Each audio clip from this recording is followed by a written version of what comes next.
Hi అండి. Welcome to GP cooking vlogs. ఎవరైనా first time మన ఛానల్‌ని చూస్తున్నట్లయితే, నేను చేసే ఈ రెసిపీ మీకు నచ్చితే ఖచ్చితంగా ఒక చిన్న లైక్ ఇచ్చి సబ్స్క్రైబ్ చేసుకోండి. నేను ఇవాళ చేసే రెసిపీ ఏంటంటే, రాయలసీమ స్పెషల్ నాటుకోడి పులుసండి. ప్రతి ఒక్కరూ ఈ నాటుకోడి పులుసుని తప్పకుండా టేస్ట్ చేయాలండి. టేస్ట్ మాత్రం సూపర్‌గా ఉంటుంది. మీరు కూడా తప్పకుండా ట్రై చేసి మీకెలా కుదిరిందో కామెంట్ సెక్షన్లో చెప్పండి. ఇప్పుడు నాటుకోడి పులుసు ఎలా తయారు చేయాలో చూసేద్దామా. ముందుగా శుభ్రపరచుకున్న నాటుకోడి ముక్కలు అరకిలో తీసుకున్నానండి. ఇప్పుడు ఈ ముక్కల్ని కుక్కర్లోకి వేసుకొని కొంచెం పసుపు, అలానే కొంచెం సాల్ట్ వేసుకోవాలి.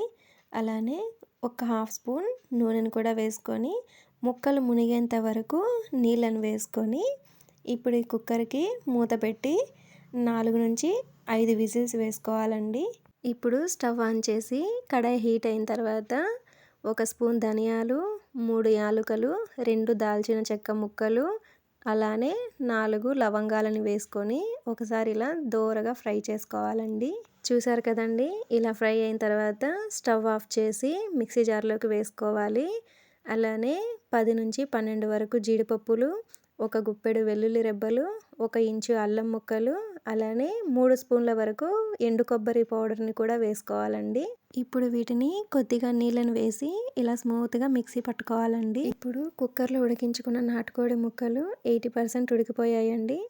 ఇప్పుడు స్టవ్ ఆన్ చేసి కడాయి హీట్ అయిన తర్వాత 3 టేబుల్ స్పూన్స్ నూనెను వేసుకోవాలి. నూనె వేడెక్కిన తర్వాత 2 బిర్యానీ ఆకుల్ని వేయాలి. అలానే సన్నగా తరిగిన 2 మీడియం సైజు ఉల్లిపాయ ముక్కల్ని కూడా వేసుకొని ఒకసారి బాగా అటు ఇటు కలుపుకోవాలండి.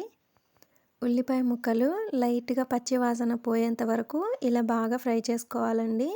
ఇప్పుడు ఒక హాఫ్ స్పూన్ సాల్ట్ వేసుకొని మళ్ళీ ఒకసారి ఉల్లిపాయ ముక్కల్ని బాగా ఇలా ఫ్రై చేసుకోవాలి. చూసారు కదండి, ఇలా ఉల్లిపాయ ముక్కలు బాగా ఫ్రై అయిన తర్వాత 2 పచ్చిమిర్చిని ఇలా కట్ చేసుకొని కడాయిలోకి వేసుకొని బాగా ఫ్రై చేసుకోవాలండి. చూసారు కదండి, ఉల్లిపాయ పచ్చిమిర్చి ముక్కలు ఎంత బాగా ఫ్రై అయ్యాయో.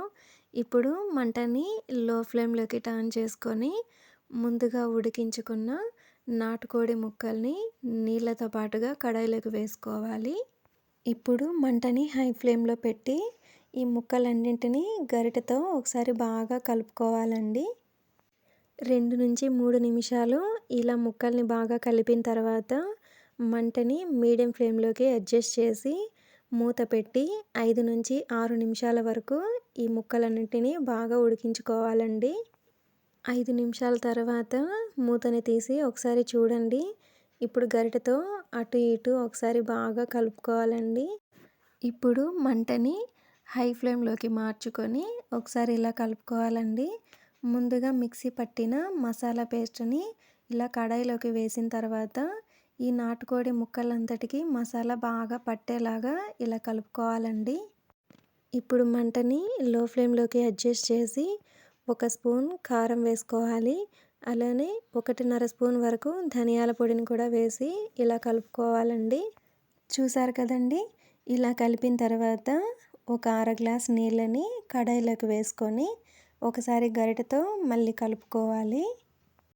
ఇప్పుడు మంటని మీడియం ఫ్లేమ్లోకి మార్చుకొని మూత పెట్టి మరో 2 నిమిషాల వరకు ఇలా ఉడికించుకున్న తర్వాత మూత తీసి చూడండి ఎంత బాగా చిక్కగా గ్రేవీ తయారయ్యిందో. చూడండి నాటుకోడి ముక్క ఎంత బాగా ఉడికిపోయిందో. ఈ స్టేజ్లోనే ఒకసారి ఉప్పు కారం సరిచూసుకోండి. ఏమైనా తక్కువ అనిపిస్తే వేసి కలుపుకుంటే సరిపోతుందండి. ఇప్పుడు స్టవ్ ఆఫ్ చేసి సన్నగా తరిగిన కొత్తిమీరని నాటుకోడి పులుసులో వేసుకుంటే ఎంతో టేస్టీగా ఉండే రాయలసీమ నాటుకోడి పులుసు రెడీ అయిపోయిందండి. ఈ నాటుకోడి పులుసు చపాతీకైనా, జొన్న రొట్టెకైనా లేదా రాగి సంగటి, వైట్ రైస్లోకి సూపర్ కాంబినేషన్ అండి. తప్పకుండా ట్రై చేయండి. ఇలాంటి మరిన్ని రెసిపీస్ కోసం మన ఛానల్ని లైక్ చేసి సబ్స్క్రైబ్ చేసుకోండి. Thank you for watching.